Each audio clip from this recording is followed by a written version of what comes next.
Bismillah. Assalamualaikum warahmatullahi wabarakatuh.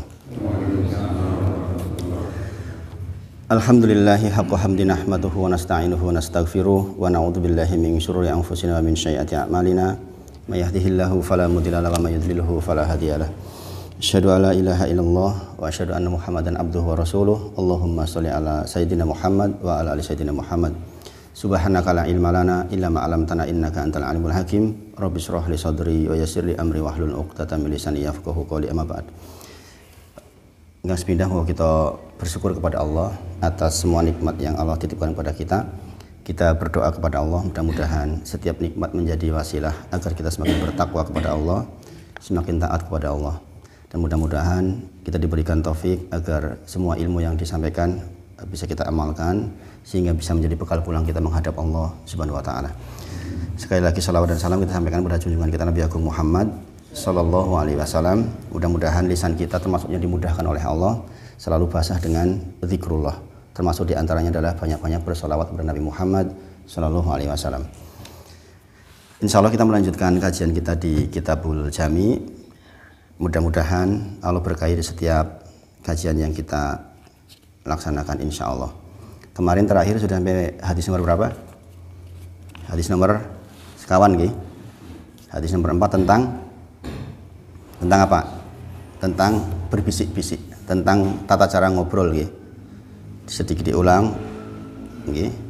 Wa an Ibnu Mas'ud radhiyallahu anhu qala Rasulullah sallallahu alaihi wasallam, berkata Nabi Muhammad sallallahu alaihi wasallam, idza kuntum salasatan, jikalau panjenengan bertiga, fala yatanajasnani dzunal ahor, terlarang buat kita bisik-bisik berdua, tidak mengajak orang yang ketiga. Okay. Hatta tahtalitu binnas, sampai kita berkumpul dengan banyak orang. Kata Rasulullah, dikatakan min ajli anadzalika yuhsinuhu, sesungguhnya yang demikian ini membuat sedih orang yang ketiga. Ini menunjukkan keindahan Islam yang sangat luar biasa, okay? Sampai pun persoalan ngobrol itu diatur. Makanya sekali lagi kita ingat bahwa agama ini agama yang sudah sempurna, semuanya diatur tanpa ada yang terlewatkan. Bayangkan, nggak ada agama lain yang mengatur ngobrol aja diatur, sampai pun ini datang dari Allah dan Rasulnya. Karena tidaklah Rasulullah menyampaikan in huwa illa wahyu yuha, tidaklah Rasulullah menyampaikan, waalaikumsalam warahmatullahi wabarakatuh, tidaklah Rasulullah menyampaikan kecuali pasti adalah wahyu. Sehingga kita harus meyakini betul bahwa bahkan persoalan ngobrol pun kita harus mengikuti apa yang Rasulullah sampaikan. Al yauma akmaltu lakum dinakum, sungguh hari ini telah kusempurnakan agama ini untuk kalian. Wa atmamtu alaikum nikmati, dan telah kucukupkan nikmatku atas kalian. Wa raditu lakumul Islam madinah, dan kami Allah telah ridho Islam sebagai agamamu. Maka seseorang yang mempelajari sungguh-sungguh agama ini akan menemukan ketentraman di dalam hidup, karena semuanya ternyata sudah ada.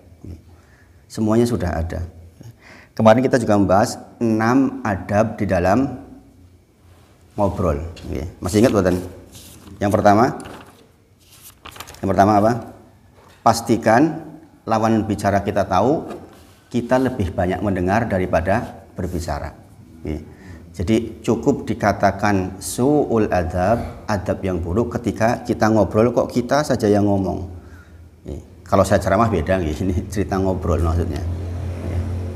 Jadi kalau ngobrol pastikan lawan bicara kita tahu bahwa kita lebih senang banyak mendengar daripada kita yang banyak ngomong. Walaupun mungkin ilmu kita lebih baik, walaupun mungkin pengetahuan kita lebih banyak, tapi sebaiknya kalau ngobrol itu imbang, saling memberitahukan, saling menerima informasi, jangan menguasai forum, istilahnya begitu.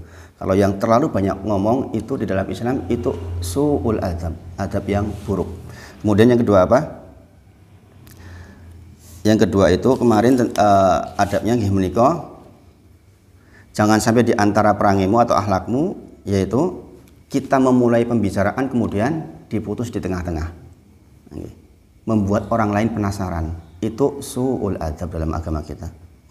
Sekali lagi di sini dikatakan apa? Fahalakana dzalika qabla an taqul, sebaiknya sak durunge ngomong dipikir dulu. supaya ketika ngomong nggak diputus di tengah-tengah. Kadang-kadang kita ngomong tahu-tahu dipikir-pikir, ini kalau dilanjutkan kayaknya nggak bagus, berhenti. Membuat orang lain penasaran di dalam sebuah obrolan, di dalam agama kita termasuk su'ul adab. Ya. Maka ini penting. Islam mengajarkan babul ilmu qoblal qawli wal amal. Bab tentang ilmu sebelum kita mengucapkan dan bertindak. Nek mau ngomong, mau bertindak itu pikir dulu maksudnya. Fahala kana dzalika qabla antakul. Sebaiknya panjenengan sakdurunge kondo, sakdurunge bertindak dipikir dulu. Jangan sudah ngomong sedikit kemudian berhenti. Itu membuat orang kan penasaran nggih. Orang berpikir janiki opo to, maunya itu apa to kan gitu. Kemudian yang ketiga kemarin apa? Wa idza sami'ta min jalisi kara'yan sadidan ajabaka, jikalau panjenengan ngobrol berdua kemudian menemukan lawan obrolan panjenengan, hebat banget idenya gitu.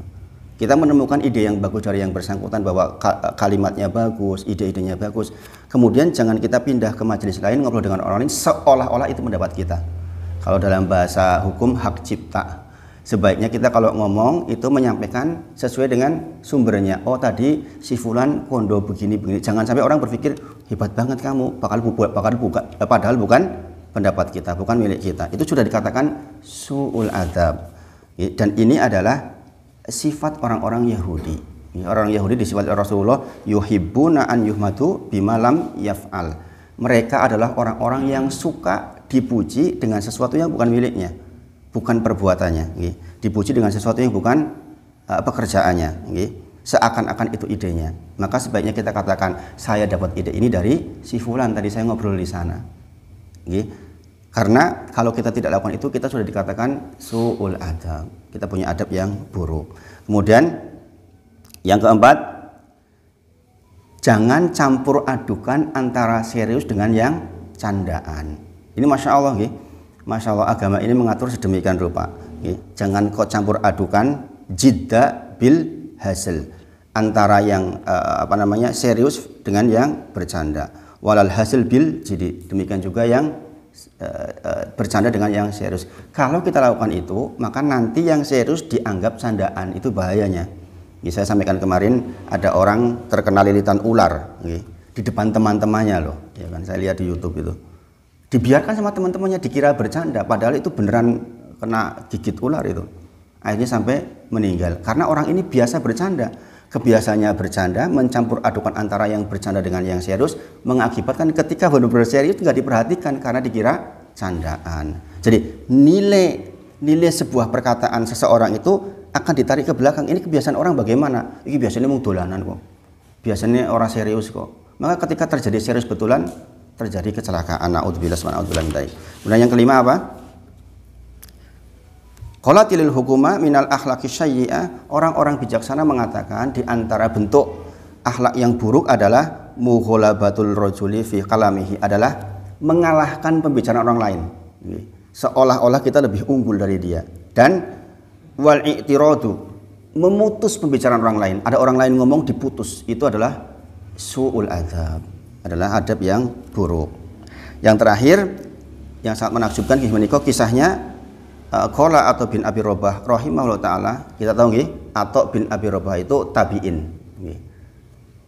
Zamannya Rasulullah 1 abad, kemudian para sahabat dengan para sahabat, kemudian tabi'in, tabi'ut tabi'in. Jadi 3 generasi pertama inilah generasi terbaik yang diambil asar dan sunahnya. Nah, Atha bin Abi Rabah rahimahullah taala itu tabi'in. Berarti setelah zaman sahabat. Beliau adalah ulamanya tabi'in. Berarti beliau orang yang sangat paham. Dikatakan, in sami'ta min ahadin hadisan qad alim tahu. Kalau kita mendengar seseorang menyampaikan hadis atau sebuah ilmu, qad alim tahu, kita tuh udah ngerti banget tuh ilmu itu. Au khobaran qad sami'tahu, atau kabar yang saya udah dengar kok kabar itu, wis bola balik krungu. Maka yang kita lakukan adalah jangan ikut-ikut menyampaikan seolah-olah malah kita yang menyampaikan. Kenapa? Litadhara anaka qad alim tahu. Itu nanti di hati kita akan tumbuh riya, tumbuh ingin dihargai, bahwa saya yang tahu kok, saya juga tahu kok gitu. Meskipun kita sudah tahu, dikata apa? Qad alim tahu. Meskipun saya sudah tahu itu, diam, dengarkan orang yang menyampaikan. Fadzalika min su'il adab. kalau kita melakukan itu termasuk su'il adab, adab yang buruk. Maka kisahnya Attab bin Abi Rabah dikatakan, inna syaba, kata beliau, sesungguhnya seorang pemuda layu hadisuni bihadisin, menyampaikan satu hadis di depan saya. Ini siapa yang menyampaikan? Syaba, seorang anak muda, cacilik lah zaman sekarang. Ada seorang pemuda ngomong tentang sebuah ilmu di depan ulama besar. Koyo-koyoto bocah SD ngomong di depan profesor. Attab bin Abi Rabahnya itu profesornya. Apa yang dilakukan? Fa'astami'u, ya, saya mendengarkan pembicaraan ilahi ka'ani, seolah-olah saya lam asmahu, tidak pernah mendengar. Jadi kalau ada orang menyampaikan, walaupun anak muda, anak kecil, kita sudah paham, kita sudah tahu betul, kita dengarkan seolah-olah kita tuh belum pernah dengar, berarti serius banget mendengarkannya. Ya, Masya Allah. Kemudian walakosam itu qoblaan yulad, padahal saya sudah mendengar ilmu itu sebelum anak ini lahir. Kita sering dengar tuh kadang-kadang sesepuan mengatakan, rasa kakian ngomong, aku ngerti ilmu kui sak durunge kowe lahir. Pernah dengar kayak gitu enggak? Gitu. Kadang-kadang sesepuan suka kayak gitu. Rasa kakian ngomong cacilik, aku wis urip swidak 5 tahun. Kowe iki sapa cacilik wingi sore? Ilmu kuwi aku sudah wis ngerti, zaman kowe urung lahir wis ngerti. Pernah dengar seperti itu? Sering itu kayak gitu nggih. Padahal dari aturan dari para sahabat kalau kita sudah tahu khabar itu sudah biasa kita dengar, tetap didengarkan dengan seksama. Nah, ini 6 adab ketika kita ngobrol. Sekali lagi, inilah keindahan Islam, sampai pun hal seperti ini diatur, Masya Allah. Nah, kita masuk hadis yang kelima, menika adab bermajelis. Nah, nanti meskipun ini terkait dengan majelis, tetapi faedahnya sangat luas, sangat luas. Wa Ibnu Umar radhiyallahu anhu qala Rasulullah sallallahu alaihi wasallam, dari Ibnu Umar radhiyallahu anhu berkata, Rasulullah sallallahu alaihi wasallam, la yuqimur rajulu rajula min majlisihi summa yajlisu fihi. Beliau mengatakan, janganlah seseorang memaksa saudaranya berdiri dari tempat duduknya agar dia bisa duduk di situ. Saya dipahami. Ada majelis seperti ini, orang datang belakangan, maka terlarang mengatakan, kowe ojo nang kono, aku tak lingguh nang kono. Membuat orang lain berdiri sementara kemudian kita duduk di tempatnya. Walakin akan tetapi seharusnya tafassahu wa tawassau muttafaqun alaihi. Akan tetapi yang sebaiknya adalah hendaknya melapangkan dan merenggangkan sehingga saudaranya yang baru datang bisa duduk. Jadi orang yang baru datang tidak boleh geser orang yang sudah di situ. Orang yang di situ jangan menghalang-halangi. Yus piye carane supaya direnggangkan. Misalnya, mriki mau Mas teng mriki sebelah sini saja. Ini masih ada tempat. Kita geser-geser sedikit. Ini Bapak Ibu sedaya. Ini kelihatannya hadis yang sepele. Tapi Masya Allah, ini faedah yang bisa diambil itu dahsyat luar biasa. Dahsyat luar biasa. Di sini ada kata-kata tafassahu tawassau, melapangkan dan merenggangkan. Coba bayangkan, ini 2 kalimat ini saja, 2 kata ini, kalau kita pahami sungguh-sungguh itu luar biasa. Melapangkan dan merenggangkan. Ini berlaku umum Bapak Ibu sedaya. Kalau jenengan melapangkan, merenggangkan, memudahkan urusan orang lain, itu Allah tuh kasih mudah kepada kita. Ini diantara faedah yang pertama. Jadi jangan sampai kita menjadi orang yang justru menghambat-hambat orang lain. Kita harus menjadi agen supaya orang lain itu mudah. Kita renggangkan, kita lapangkan. Nah, kekhususan untuk hadis ini pembahasannya tentang majelis, supaya mudah dipahami. Sekali lagi, hadis ini menunjukkan keagungan, kemuliaan dan kesempurnaan Islam. Bahwa Islam itu sudah sungguh-sungguh sempurna. Di dalam hadis ini mewakili 2 adab. Adab yang pertama, adab bagi orang yang datang belakangan. Yang kedua, adab bagi orang yang sudah duduk di majelis. Saya sudah membuat ringkasannya insya Allah. Orang yang belakangan datang berarti terlambat. Dengan mungkin membayangkan kalau sekarang masih longgar, bisa jadi suatu ketika nanti ini seksaan loh. Suatu ketika nanti bisa jadi jamaknya sampai keluar-luar ini. Ya kan? Sekarang masih seperti ini, mungkin 2 tahun ke depan penuh sampai ke sana-sana. Rebutan tempat duduknya. Ya kan? Kalau orangnya datang belakangan, maka adabnya adalah ya duduk di tempat yang masih kosong. Jangan desek-desek ke depan maksudnya. Walaupun orang itu orang yang terhormat. Hatta sampai pun dia ustadz. Maka jangan desek-desek ke depan. Apa yang dia dapat kosong itulah tempatnya dia. Jangan sampai di sini dikatakan la yuqimur rajulu rajula. Jangan kau paksa orang yang sudah duduk untuk berdiri, kemudian kita duduk di tempatnya. Walaupun kita orang yang sangat terhormat di kalangan manusia. Makanya nanti ada kisah-kisah tentang para sahabat yang mengalami demikian. Contohnya adalah Ibnu Umar radhiyallahu anhu. Kita tahu beliau orang yang sangat-sangat terhormat di kalangan para sahabat. Suatu ketika dia terlambat datang, kemudian diberi tempat oleh orang-orang yang ada di situ. Apa yang dilakukan? Tidak mau dia. Tidak mau. Kenapa? Warok, khawatir orang yang memberikan itu karena segan, karena terpaksa. Ingat, Islam mengatakan bahwa haram hukumnya kita menerima hadiah atau kelonggaran yang diberikan secara terpaksa. Karena segan, karena tidak enak itu nggak boleh kita terima. Kita melihat ada seseorang mungkin anak buah kita misalnya, dia memberikan tempat duduknya sudah enak dia di situ, karena kita bosnya. Maka kemudian bos mau bos dan pergi bos. Ini kita bisa lihat ini orang tidak karena tidak enak, karena segan atau karena terpaksa. Kalau dilakukan karena 3 hal itu haram hukumnya kita menerima. Lihat ceritanya kalau misalnya kalau nggak kita terima malah tersinggung misalnya, tiga tempat kok malahan ora gelem. Nah, kita kan bisa melihat, bisa menilai. Tetapi hukum asalnya kalau kita menerima hadiah, menerima kelonggaran dari orang lain yang karena tidak enak, karena segan, itu hukumnya haram kita terima. Contoh misalnya jenengan lagi lewat, tiba-tiba tetangga jenengan lagi buka duren kan enak nih, pecah. Pak monggo Pak, mampir Pak, monggo sarang-sarang dahar niki. Dilihat durennya banyak apa enggak gitu. Jangan kemudian jenengan segera tergesa-gesa ikut makan, malahan si tak ngejak anak karo bojoku jarono kabeh. Jenengan lihat kondisinya, dia sungguh-sungguh nawarin atau karena yo kepatutan mosok si aku lagi mangan ono wong liwat ora tawa.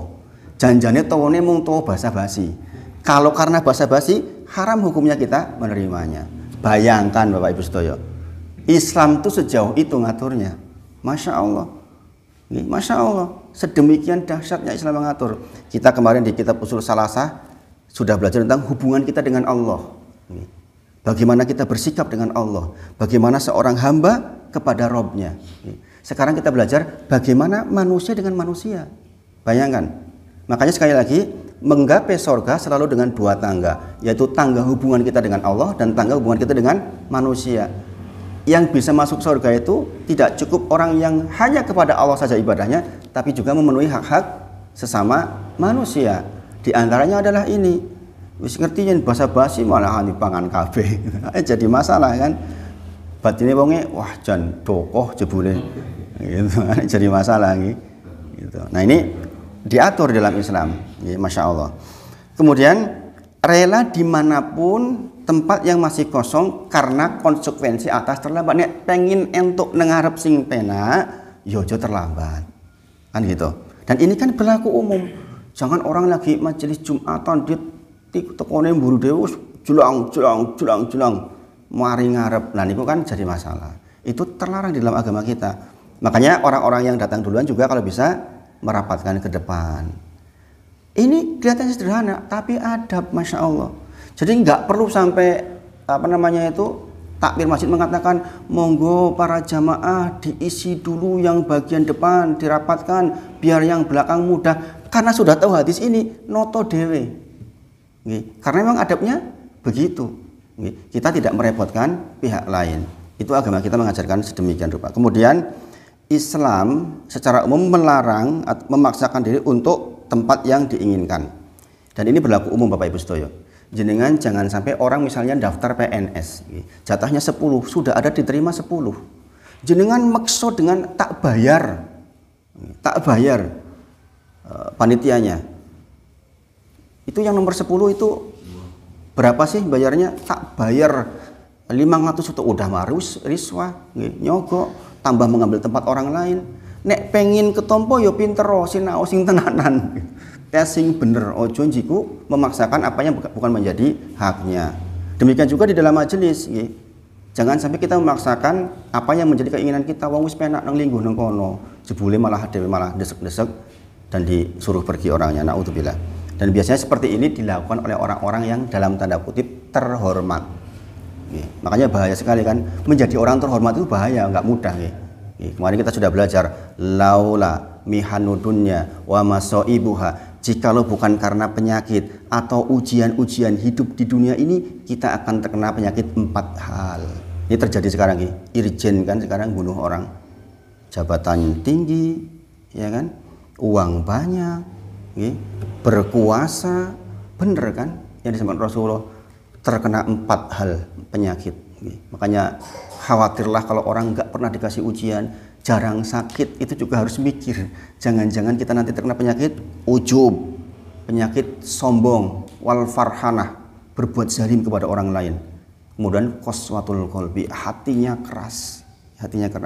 Maka bersyukurlah kalau kita mendapatkan ujian-ujian, karena dengan ujian itu justru itulah bagian dari rahmat Allah untuk kita, supaya kita hatinya lembut, supaya hati kita tidak keras. Kemudian ke majelis melangkai orang-orang itu terlarang dalam agama kita. Demikian juga yang di dalam tentunya menyesuaikan supaya orang yang belakangan mudah, jangan malah menghalang-halangi.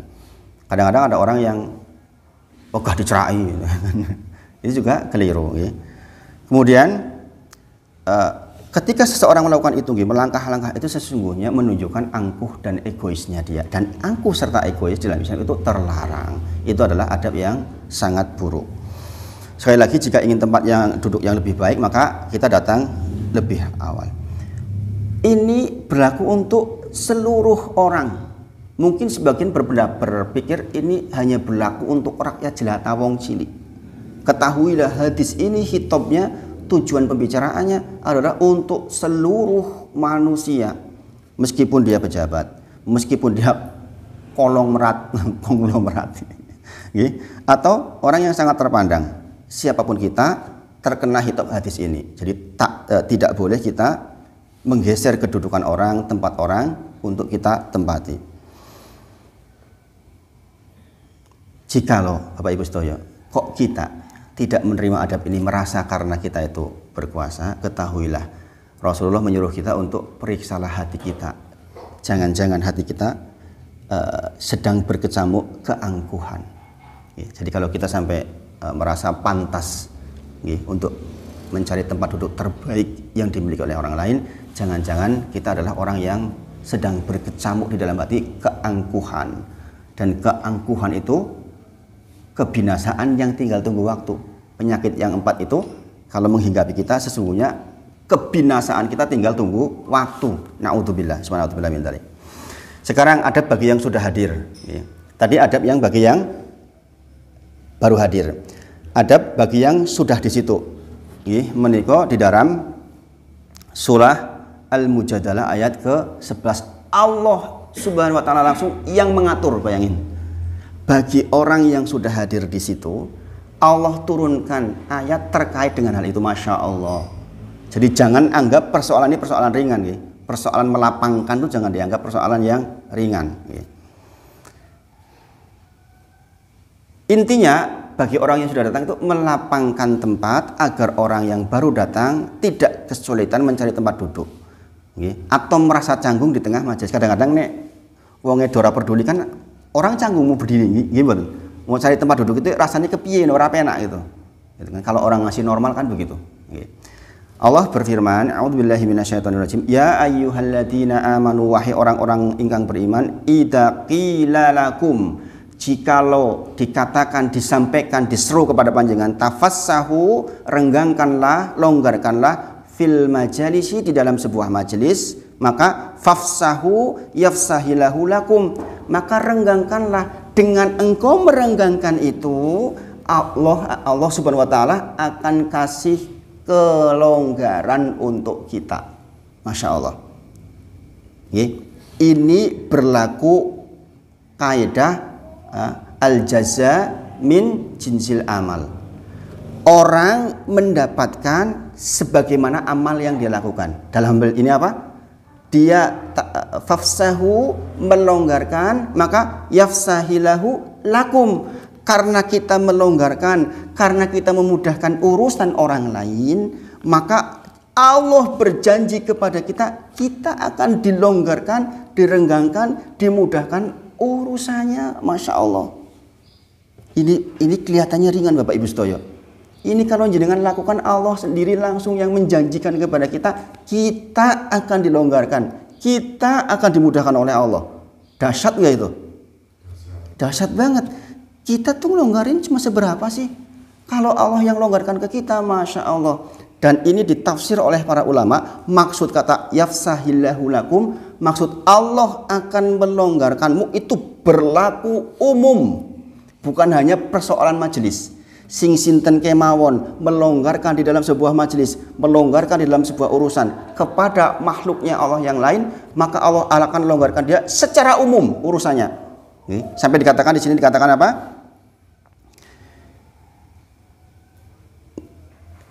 Perkataan dari As-Syaukani berkata, yuwasillahu lakum, Allah akan melonggarkan fil jannah, di sorga. Jadi Allah akan melonggarkan tempatnya dia di sorga, au fi kulli, atau di setiap ma turidunat tafassahu fihi, atau di setiap urusan yang dia ingin kelonggaran. Sekali lagi, ini perkataan dari Imam Asy-Syaukani rahimahullah ta'ala.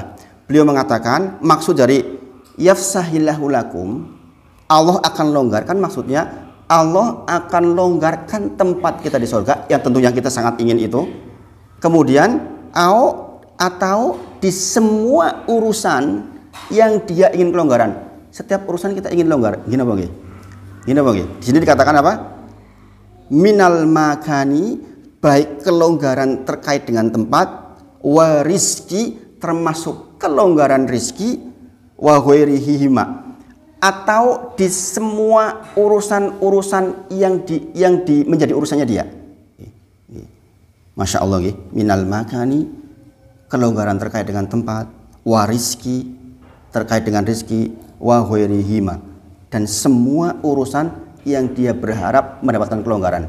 Hanya karena kita melonggarkan di dalam majelis, merenggangkan, membuat orang lain jadi mudah, maka kemudian Allah menjanjikan kepada kita, kita akan dimudahkan, dilonggarkan keadaan kita di sorga, terkait dengan tempat kita di dunia, terkait dengan rizki kita di dunia, atau segala semua urusan yang kita ingin longgar atasnya. Masya Allah. Masya Allah. Jadi ini hadis yang pendek, tapi faedahnya Masya Allah. Kalau kita mau praktekkan luar biasa. Pokoknya jadi orang Islam itu sekarang mikir setelah ngaji, bagaimana caranya hari ini saya mau bantu apa sih orang lain? Apa yang bisa saya lakukan hari ini terkait dengan melonggarkan orang lain? Wah, itu menenteramkan luar biasa. Coba jenengan duduk di dalam majelis. Kalau jenengan merasa tidak ingin di sampingnya ada orang, itu kan jenengan udah sumpek duluan. Gini apa? Beda dengan kalau hati kita lapang. Wis kene monggo sini satu menunjukkan cinta kasih antar sesama, akan tumbuh rasa saling sayang di antara kaum muslimin. Tapi kalau kitanya sendiri udah sumpek, itu rasanya kita sempit. Ingat, seseorang yang melonggarkan orang lain, hatinya juga akan dibuat longgar oleh Allah Subhanahu wa taala. Maka sekali lagi ini adab yang sangat luar biasa, jenengan benar-benar harus perhatikan betul, dan kita mohon kepada Allah agar kita mendapatkan taufik untuk bisa melaksanakannya. Bapak Ibu Sedoyo, orang yang sudah duduk di situ, kenapa merenggangkan, fafsahu, direnggangkan? Karena apa?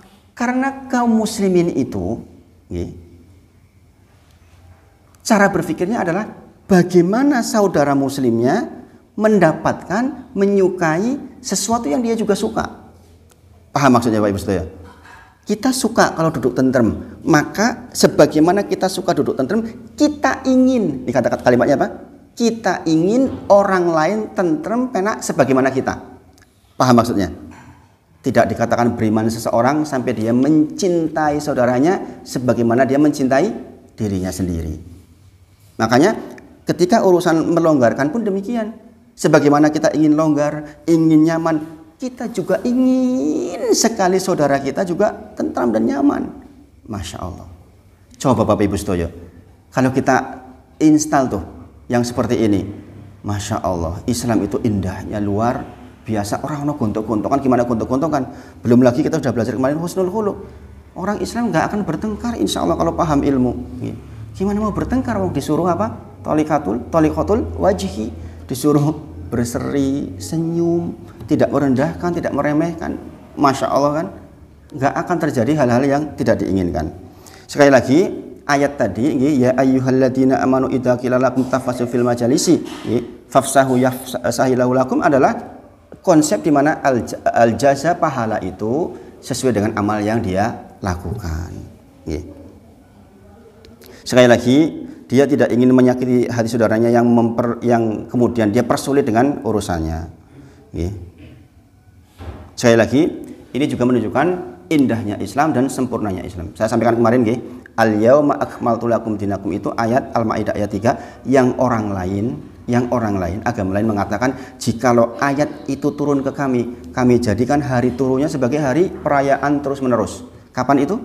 Tanggal 9 Dzulhijjah, hari Arafah. Hari di mana turunlah surat Al-Maidah ayat ketiga yang diantara isinya adalah telah kusempurnakan agama Islam untukmu. Kemudian kita masuk ke kekhususan, misalnya bagaimana bila ada guru kita atau orang yang terhormat kemudian muridnya mempersilahkan untuk duduk. Maka para ulama menyebutkan pun yang demikian jangan diambil. Sebagaimana tadi kisahnya Ibnu Umar radhiyallahu anhu. Kita tahu Ibnu Umar radhiyallahu anhu orang yang sangat terhormat di kalangan para sahabat. Pernah suatu ketika dia datang terlambat. Meskipun dia orang yang terhormat, murid-muridnya kemudian berdiri memberikan tempat berdiri, dia tidak ambil. Sekali lagi, kecuali kalau kita tidak ambil, khawatir orang yang mempersilahkan tersinggung, kita ambil. Tapi secara hukum asal, untuk waro, untuk menjaga kemurnian agama, kehati-hatian di dalam agama, maka kita tidak ambil. Khawatir karena dia murid sehingga dia segan kepada gurunya. Karena dia murid, dia tidak enak kepada gurunya, maka ketika dia lakukan dengan cara itu, hukumnya haram kita terima. Ini berlaku umum juga termasuk hadiah. Diteliti dulu, apakah karena segen atau karena memang benar-benar tenanan saya itu benar-benar ikhlas, rela karena ini guru saya, maka kita bisa ambil. Tapi secara hukum asalnya, meskipun kita orang yang sangat terhormat, kita mungkin presiden, kita mungkin menteri, jangan ambil kalau tidak. Karena saya yakin orang kalau sudah duduk enak kemudian dikasihkan jangan-jangan yo roto-roto ra penak to niku. Nggih mboten. Asalnya kebanyakan karena mboten penak lah. Segan lah piye kayak wong terhormat gitu kan. Kita sebagai orang yang terhormatnya misalnya jangan ambil karena hukumnya haram.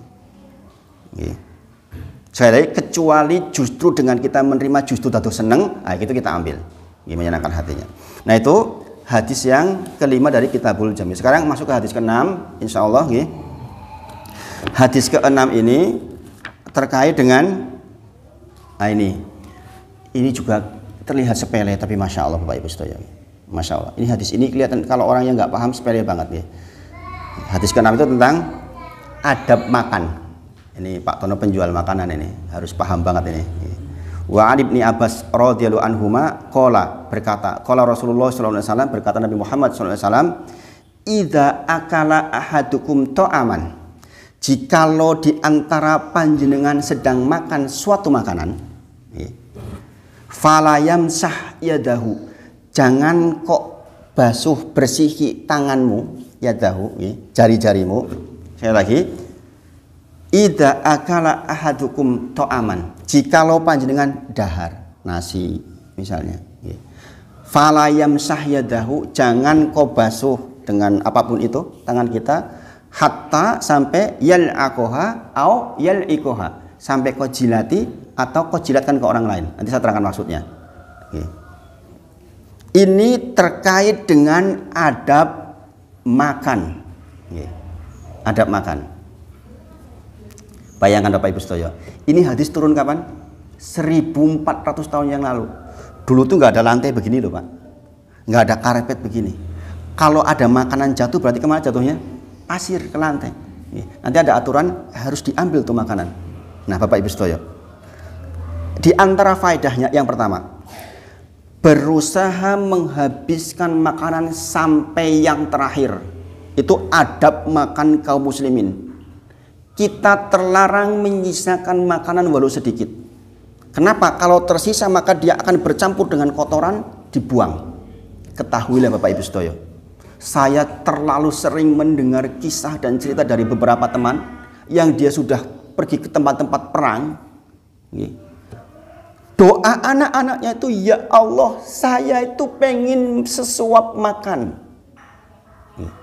Bisa jadi makanan yang kita buang itu, yang satu satu suapan itu adalah makanan yang setiap hari mereka minta doanya.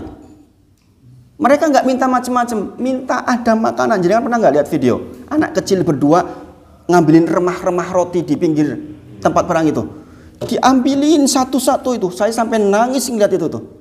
Sementara kita kadang mungkin di piring ada 1 sendok, setengah sendok. Ingatlah, bisa jadi keberkahan makanan itu ada yang di terakhir itu, ada yang di sendok itu. Karena keberkahan makanan kita tidak tahu di awal, di tengah, atau di akhir, atau yang di remah-remah itu. Bayangkan. Ini yang mengatakan siapa? Rasulullah Muhammad SAW. Jangan kok bersihi tanganmu sampai kau jilati. Yang berkata siapa? Rasulullah Muhammad SAW. Kita tahu di kitab Usul Salasah kita sudah belajar, jikalau datang informasi kepada kita dari Rasulullah dalam bentuk hadis sahih, apa yang kita lakukan? Sami'na wa ata'na. Saya dengar, saya taat. Itu konsekuensi dari apa? Kita mengucapkan apa? Asyhadu alla ilaha illallah wa asyhadu anna Muhammadan Rasulullah. Saya bersaksi bahwa Nabi Muhammad adalah utusan Allah. Konsekuensinya ada 4. Di antaranya adalah membenarkan apa yang disampaikan. Rasulullah menyampaikan, nek kue panjenengan dahar, jangan sampai dibersih, sampai dijilati atau dijilatkan ke orang lain. Dijilatkan ke orang lain maksudnya ke istrinya atau anaknya, bukan ke orang lain sembarangan gitu. Bukan. Kok gila dengan. Pakai sendoknya dibersihin. Bapak Ibu Saudara, saya katakan, saya termasuk yang praktek demikian dengan istri saya. Ketahuilah Bapak Ibu Saudara, kalau jenengan praktekkan itu, semakin ditumbuhkan rasa cinta kasih itu betulan. Jangan jenengan anggap enteng itu. Kalau jenengan beneran lakukan itu, dan saya lakukan betul. Saya hampir tiap hari lakukan itu. Saya kalau makan kadang-kadang saya dulang istri saya, sebaliknya kadang-kadang istri dulang saya. Ini kelihatannya lebay, tapi kalau jenengan praktekkan, Masya Allah, ini nggak main-main ini. Allah tuh akan tumbuhkan rasa cinta kasih, nggak ada istilah pengen ke orang beliau. Coba jenengan praktekkan itu. Kenapa? Sekali lagi, tidaklah Rasulullah menyampaikan in huwa ila wahyu yuha. Tidaklah Rasulullah menyampaikan kecuali itu pasti wahyu dari Allah Subhanahu wa taala. Jangan dianggap kemudian wah kok menjijikan kok ngono ya. Ini Rasulullah yang menyampaikan. Kan konsekuensi atas syahadat kita adalah kita membenarkan apa yang disampaikan oleh Nabi Muhammad Shallallahu Alaihi Wasallam. Kemudian faedah yang kedua, menghindari, berusaha semaksimal mungkin menghindari kemubaziran. Mubazir itu karena syaitan, dia adalah bagian dari setan. Coba bayangkan, kalau kita melakukan kemubaziran, kita bagian dari kelompoknya setan. Nanti Allah yang akan atur kita menjadi mudah bermaksiat lah. Na'udzubillah. Nama kelompoknya setan bagaimana? Otak kita jadi kotor, hati kita jadi nggak bersih. Jadi persoalan yang semisal ini pun kita ikuti Rasulullah Muhammad SAW. Betapa lembutnya Islam, indahnya Islam sedemikian rupa. Orang kalau belajar benar Islam itu lembut banget, Masya Allah. Nggak ada geradagan tuh, nggak ada. Masya Allah. Kemudian yang ketiga, terhindar dari kufur nikmat. Sekali lagi, bisa jadi makanan yang satu suap itu adalah makanan yang paling diinginkan oleh orang-orang yang kelaparan. salah satu guru saya yang sekolah di UIM di Universitas Muhammadiyah mengatakan, saya punya teman dari Afghanistan. Beliau mengatakan ke saya, sungguh ketika makan saya bersihkan total seluruhnya. Karena apa? Karena saya ingat saudara-saudara saya di sana susah makannya tuh luar biasa. Saya pernah sampaikan ke jenengan, suatu ketika saya buka bersama di Masjid Syuhada.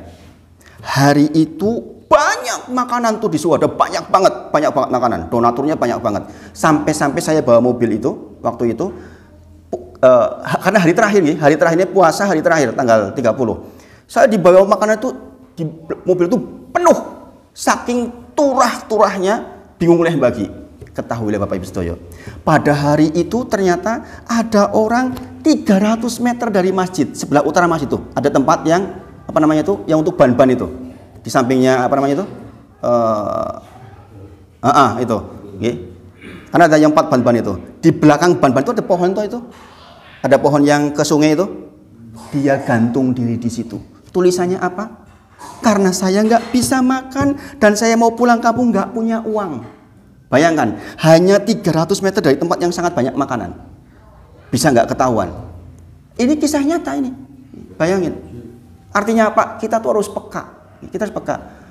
Sebagian mungkin kita punya makanan sedemikian banyak. Apalagi seperti Pak Tono yang tiap hari berhadapan dengan makanan. Ketahuilah, banyak orang di luar yang susah makan. Dan saya menyaksikan ini nggak 1-2. Maka pastikan kita jangan kufur nikmat dengan menyia-nyiakan makanan. Mudah-mudahan dengan itu jangan sampai kita kekurangan makanan.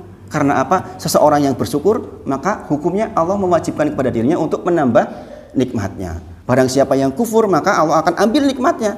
Dengan kita tidak kufur nikmat, membuang makanan yang terlihat sisa itu, maka Allah akan tetap jaga nikmat kita, bahkan tambah nikmat kita. Sejauh itu Islam mengajarkan. Jadi bukan hanya persoalan masalah menjilat, tapi tidak kufur nikmatnya itu kita ada di hati. Masya Allah. Bukan hanya persoalan jilat-jilat menghabis, bukan. Lebih dari itu. Kemudian agar menjadi hamba yang bersyukur. Coba kalau kita udah dengar seperti ini, kita dahar itu rasanya kan nikmat. Ya Allah, sebagian orang susahnya luar biasa. Saya pernah ceritakan ke jenengan, saya juga pernah mengalami masa di mana sampai kesusahan. Sedemikian rupa. Masya Allah.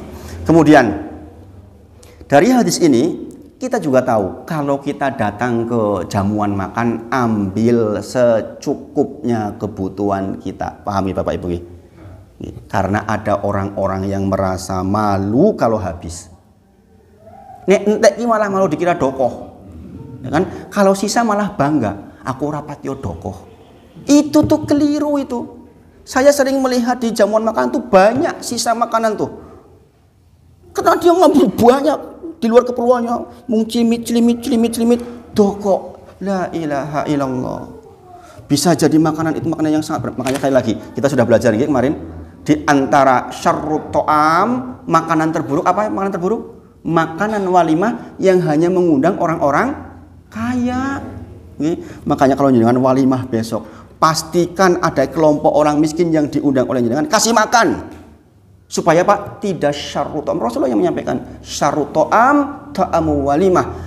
Makanan terburuk adalah makanan walimah yang walimah itu hanya mengundang orang yang nggak butuh. Wong sugih pun biasa makan enak. Walimah yang berarti undang orang-orang yang justru sangat membutuhkan. Masya Allah. Makanya sekali lagi kita datang ke walimah, ngambil secukup keperluan kita. Jangan berlebih. Kalau berlebih su'ul adab. Itu adab yang sangat buruk. Ada bahkan yang bangga jika bersisa.